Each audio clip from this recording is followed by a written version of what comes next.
Bonjour à toutes et à tous. Merci d'être venus si nombreux pour assister à cette grande finale de notre beau concours d'éloquence, notre belle conférence du stage des avocats au Conseil d'État à la Cour de cassation. Quelques mots de précision organisationnelle. Viens Didier, je t'en prie, tu as une place au premier rang qui t'est réservée.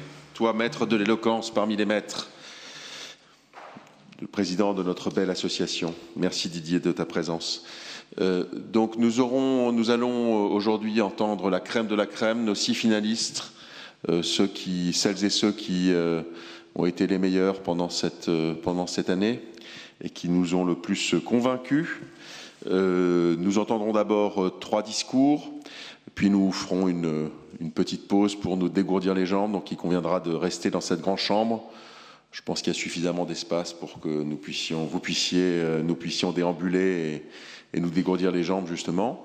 Et puis au bout de 5 à 7 minutes, nous reprendrons nos travaux pour les 3 derniers discours. Et ensuite, la conférence se retirera pour délibérer.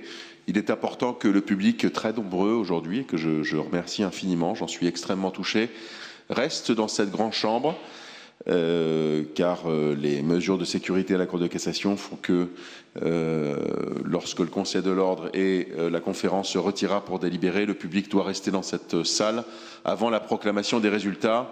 Mais vous pourrez ainsi étudier chacun des bas-reliefs, les tableaux, le juge disant la loi, ce beau tapis sur lequel vous êtes installé dans la piscine de la Cour de cassation, et puis l'ensemble des détails patrimoniaux qui sont extrêmement intéressants. Voilà ce que je voulais vous dire du point de vue organisationnel. D'un point de vue plus personnel, je voulais vous dire le grand plaisir que j'ai eu à mener les travaux de cette conférence avec une équipe de secrétaires hors pair, avec lesquels j'ai pris beaucoup de plaisir. Je voulais remercier toutes les candidates et tous les candidats qui ont concouru cette année. Nous avons entendu des discours de grande qualité. Le choix des 6 finalistes était difficile, mais vous allez pouvoir vous rendre compte qu'il était avisé lorsque vous les entendrez dans un instant. Voilà, j'ai trop parlé, c'est chacun, tous ceux qui ont assisté aux travaux de la conférence savent que c'est un petit défaut.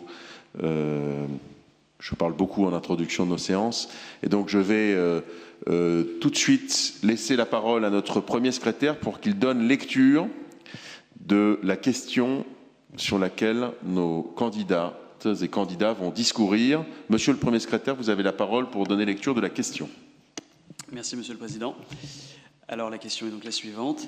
La créance résultant de l'aide et l'assistance apportées par un enfant à ses parents qui excèdent les exigences de la piété filiale est-elle immédiatement exigible auprès de leurs bénéficiaires, en sorte que la prescription de l'action qui tend à son paiement peut courir du vivant de ces derniers? Et c'est une question qui est inspirée d'un arrêt rendu le 30 avril 2025 par la première chambre civile de la Cour de cassation. Merci, Monsieur le Premier secrétaire. Chacune des candidates et chacun des candidats aura donc 15 minutes pour discourir sur cette question. Et maintenant, pour nous présenter les impétrants, je passe la parole à notre éminente deuxième secrétaire. Madame la deuxième secrétaire, vous avez la parole.